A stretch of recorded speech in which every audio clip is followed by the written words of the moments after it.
So this Sunday is our second week in a wee series called Encounters with Jesus, and it's, as we're coming up to Easter, we're thinking about different people that Jesus met and the results of that meeting. Last week we thought about Jesus calling his disciples and how they responded by just leaving their work and going off to follow Jesus. And today there's this kind of slightly strange story about this man and his encounter with Jesus. Next week we're going to think about two people in the sort of shared story, but how they needed to meet with Jesus and what he did with them. But today, an account of an exorcism is not really something that we talk about very much in church, but it's there in the Bible, and I suppose you have to ask the question: what do we do with it? Is it real? Is there evil? Are there evil spirits? And if so, what does it all mean?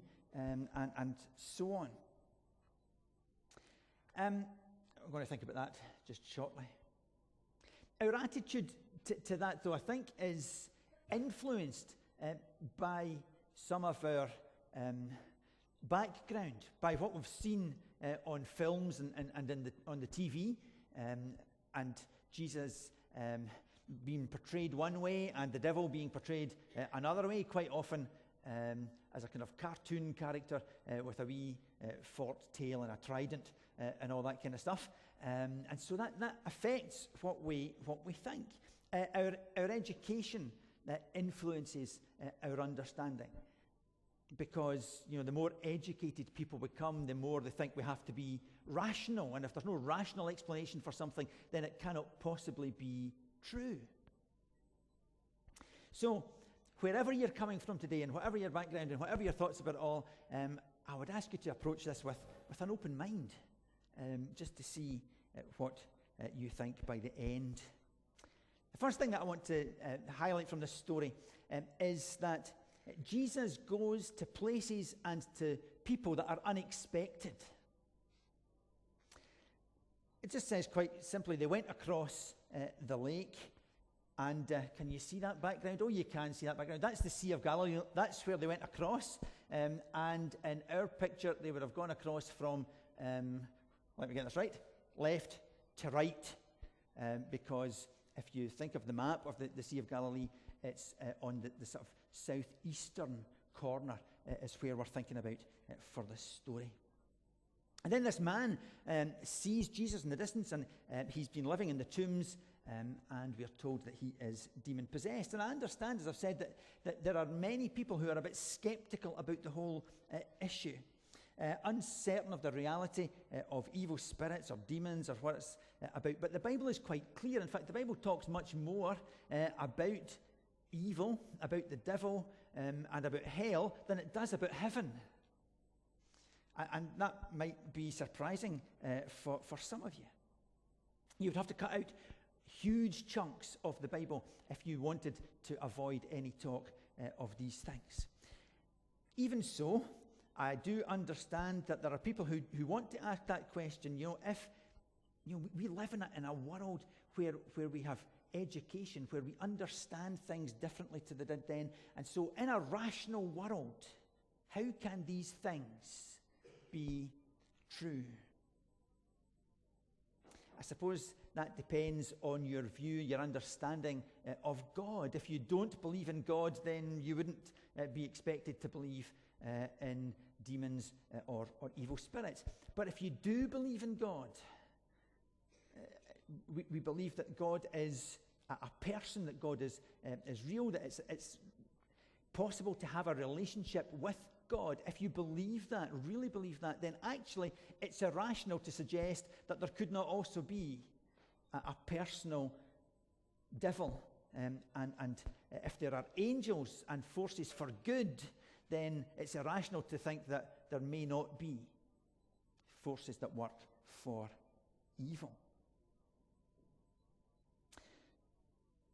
I've actually heard people, as I was going through my training, particularly, there were people who said, well, these folk writing all those years ago, they didn't understand. They didn't have the knowledge and background that we have nowadays. They didn't understand what disease really was. They didn't understand, epilepsy. They didn't understand mental illness. And so they just attributed these things to demons. But if you read in Matthew chapter 4, verse 24, it actually identifies different aspects of these things. It says that they identified people who were brought to Jesus, and it identifies sickness, diseases, pain, seizures, and paralysis. So actually there's quite a sophisticated understanding of illness for those days. But on top of that, it also says, and those who were demon-possessed. It's not just lumping them together as one thing. It's actually separating them out. In fact, the truth is that in our culture, in our society, we have a tendency to do what people blame the folk in the olden days of doing. We kind of want to reduce things down to what we know and what we understand. And so there's loads of people whose worldview, for example, might be a physiological view. So they want to boil illness, they want to boil problems down to a physiological position, where actually a pill or a treatment is the answer to the problem. On other occasions, people might want to reduce things down to a psychological view of issues in the world or for individuals. And the answer to that is to talk about it, to learn about it, is to work through the problems to a cure. Some people want to kind of boil things down to a sociological view. The answer to that then is to get into authentic community where you receive the appropriate care and support from people around you to enable you to get through your problems. Now, please don't misunderstand me. I am not saying these things are of themselves wrong. Of course, people are helped by counseling. People are helped by medicine. That is absolutely true. And I don't want to say anything other than that, or to have you think that I mean they are wrong of themselves. I also know, however, on the other side of that argument, there are people who see the devil hiding everywhere, under every bush, behind every table, and every problem in the world is associated with the devil, and the answer to the problem is to just say, right, I'm going to cast the devil out. And they come and try and lay hands on you and all that kind of stuff. I once was with a group of people the bus wouldn't start. And they went and laid hands on the engine. It did work. Right? So there is a wee issue there. But people see the devil in absolutely everything. To the point sometimes when what they would say is, you're ill. You don't need to go to the doctor. We'll simply pray the illness away. And I think that's a wrong view, a misunderstanding of what the Bible says. The Bible doesn't fall into these simplistic views of the human condition. It says actually rather that things are inextricably linked with each other. In Ephesians chapter 4, it says this: don't let the sun set on your anger. Good advice. Don't let the sun go down when you're angry. Or you will give the devil a foothold in your life. There's a sociological issue and there's a psychological issue with anger. We understand that. It's not a good thing to be angry, to be really upset, and to fly off the handle at people. There are issues with that. But what this says is that, yeah, that's true, but there's also a spiritual aspect to the whole thing. It's not just as simple as psychological or sociological. You can't separate them. Evil is at work in the world. And that's equally true of the world as it is of individuals. It's kind of easy in a way to say that the problems that we face are economic. And if only the economy improves, all of our situations will improve. But that's not true. We've been there. We've seen a time when the economy was booming, and actually the problems were still there.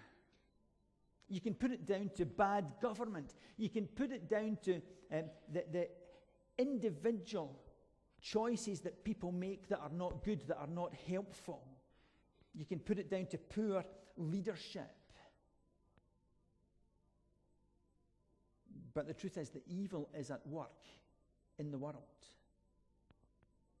And that's why addressing the problems of the world are not just about gathering together the best brains, the cleverest people. It's not about gathering resources together to throw at a problem. It's not about doing anything, setting up systems that are going to help. These things have their place, but it's not ultimately the answer, because they fail to take account of the fact that there is a spiritual dimension to life.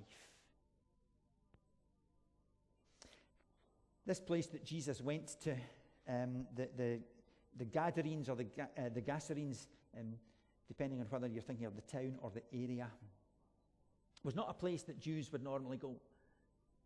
Jews wouldn't have been found where there were pigs because they were unclean. And so for Jesus to go there was unusual in itself. And then on top of that, the boat comes ashore near a cemetery. Again, an unclean place, a place that Jews, I was going to say, wouldn't be found dead. You know what I mean? They would not go there because it's unclean. And so here's Jesus going to this place that is totally forbidden for Jews to be.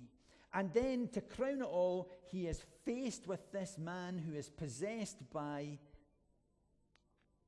evil spirits. Again, somebody who would be considered unclean. But rather than making fun of him, rather than ridiculing or telling him to go away, rather than ignoring him or berating him, Jesus restores him. He takes time to be with him. And actually, as God's people, that is our mandate.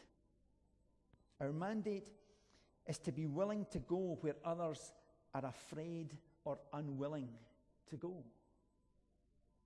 We have to be willing to touch people that other people are unwilling to touch. We have to be willing to love people that others are unwilling to love. And you might say to yourself, I don't really come into contact with somebody like this in this story. I've never met anybody like that. And up to a point, that may be true. But do you have somebody at your work or at school who is ignored by everybody else? Do you have somebody in your neighborhood that nobody else will talk to? Somebody that is shunned by other people? Somebody who is avoided at all costs because they're considered to be unclean? Do you know somebody whose life isn't considered to match up to the standards of society? Because that's the kind of person that we're talking about in this story. That's the kind of person that Jesus has dealt with. Somebody who chooses to keep themselves to themselves because they have experienced so much rejection from others. They eat alone, they work alone, they live alone. There are people who live in the social or the emotional or the spiritual equivalent of the cemetery. And day in and day out, we come into contact with people who actually are living as though they were dead. They're living with dead memories, dead dreams, dead love, dead hopes. And like this man, they are crying for acceptance. They are crying to be loved. They are crying for somebody to do something to help them in their situation. Maybe they've learned to hide it better than he did. And yet, every day, they're dying. Second thing from this story is that there should be a reaction when people contact the Jesus in us. If we are God's people and we believe that Jesus lives in us, his Holy Spirit lives in us, then there should be a reaction when we come into contact with people. Jesus he's crossed the water, he's minding his own business, and his feet have hardly hit the ground when this reaction occurs. The evil in the man responds to the holiness of Jesus. There was a reaction. It was inevitable. It was normal for Jesus. It seems that wherever he went, he caused a reaction, either a riot or a revival. If you read the Gospels, you see that time and time again. And when you go into the New Testament, in the book of Acts, and how the early church began to grow, that was the kind of reactions that you saw. There was either revival or there was riot, because there's a reaction that comes when we meet and encounter Jesus. Jesus was so full of power, of love, of grace, of compassion, of mercy, that when people came into contact with him, they could not help but react. Now, where has Jesus been lately? Now, where have you been lately? Because everywhere you've been, he's been, if you're one of his children. The same power that raised Christ from the dead lives in you if you are a child of God.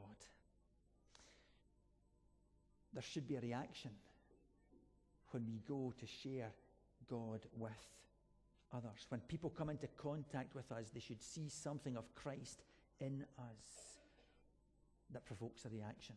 It won't always be good. That's the reality. But sometimes it will be. Dead people, like this man, who are bound, uncontrolled, desperate, depressed, addicted, and broken, shouldn't be able to come into contact with us and not have a reaction. Likewise, we shouldn't be able to look at suffering and poverty, injustice and spiritual darkness in the world and not want to respond to it. Jesus saw the need and he responded. In Acts, as I said, the Bible tells us that people could tell that the disciples had been with Jesus. There was something about them that made that obvious. And in Acts chapter 12, verse 18, Peter says that as he was living his life, he caused no small disturbance. I suppose the challenge for us is, do we cause any disturbance at all?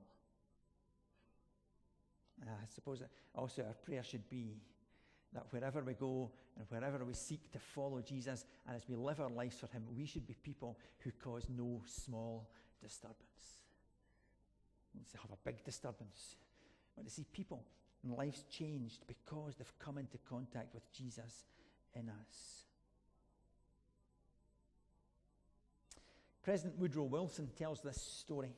He said, I was in a very common place, and I was sitting in a barber's chair when I became aware that a personality had entered the room. A man had come in quietly and upon the same errand as myself, to have his hair cut, and he sat in the chair next to me. Every word the man uttered showed a personal interest in the man who was cutting his hair. And before I got through with what was being done for me, I was aware that I had attended an evangelistic service, because Mr. D.L. Moody was in that chair. I purposely lingered in the room after he had left and noted the singular effect that his visit had brought upon the barber shop. They didn't know his name, but they knew that something had elevated their thoughts, and I felt that I should have left the place of worship. God calls us to make a difference in the world by allowing Christ and the Holy Spirit to shine through us. Lastly, the story tells us that evil has been defeated. And notice that the people in this area wanted nothing to do with the man while he was possessed. At best, they wanted to chain him, they wanted to contain him, they wanted to keep him separate and away from them. They didn't run to meet Jesus to ask him to help them. In Mark chapter 8, a whole village comes to Jesus and asks him to heal a blind man. But here the people want nothing to do with this man. In fact, we're told they've not prayed at all until he is cured. And then when they do pray, it's that Jesus will disappear. The bottom line is that they were more concerned about the pigs than they were about the man. And the question then is, how is evil defeated? Well, firstly, it's by recognizing the power and the person who has the power to defeat it. Here's a man that we're told is possessed by many demons. We simply don't know how many, we're not told, but the implication from the story is that there are lots. And Jesus simply says to them, come out of the man. Now, there's other contemporary literature around the time Mark was written, particularly in Egypt, that tell us about exorcisms and how to go about exorcising an evil spirit. And there's all these procedures that you go through. But mainly, the important thing is that you call on a higher power. Every single one of these things says at some point, whether you're rolling dice or cutting chickens or whatever it is, at some point you've got to call on a higher power in order to get rid of this evil spirit. Jesus doesn't have to do that because he is the higher power. He doesn't need to call on anybody else. All he has to say is, get out. Because he is God himself. That's what Mark is telling us in a kind of roundabout way. Jesus is God. He has all the authority of God to defeat evil.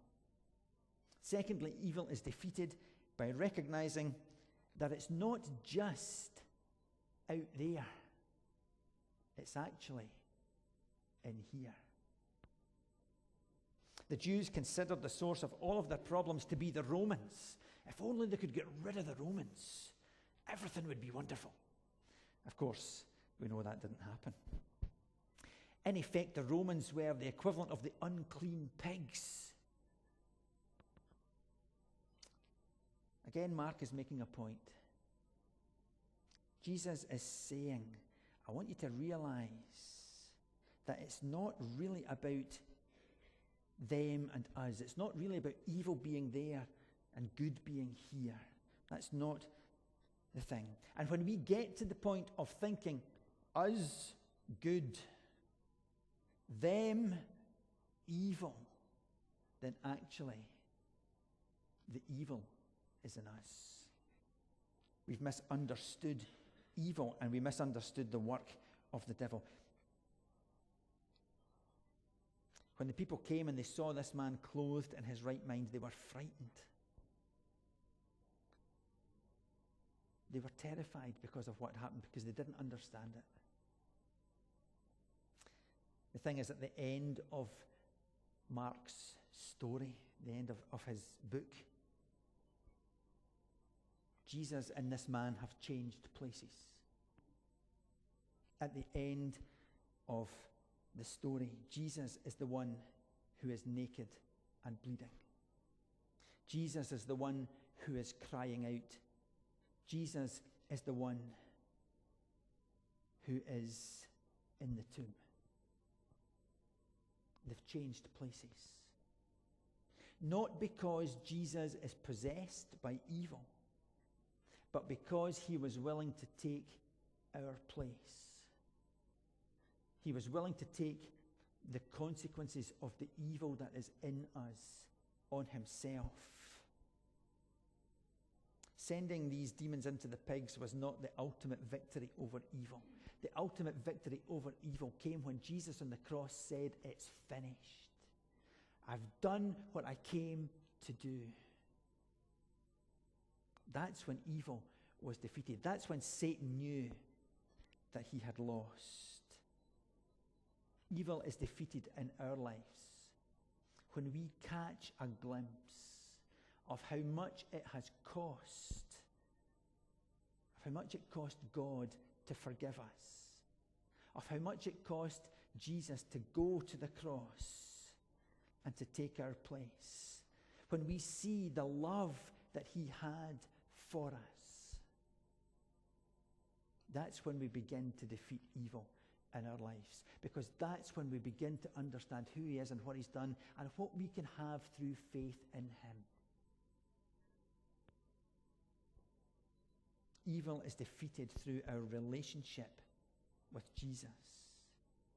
And that's why, I stress the importance of reading the Bible and praying, because that's where we strengthen and encourage our reading, our relationship, with Jesus. We read his word, we try and understand it, and we speak to him and take time to listen to him.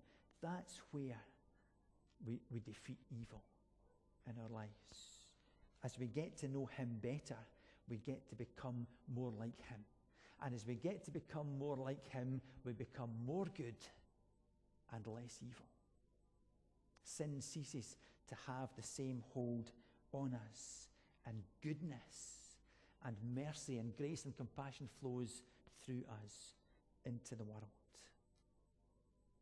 It's through Christ that we overcome the habits, the actions, the attitudes and behaviors that are evidence of evil in our lives.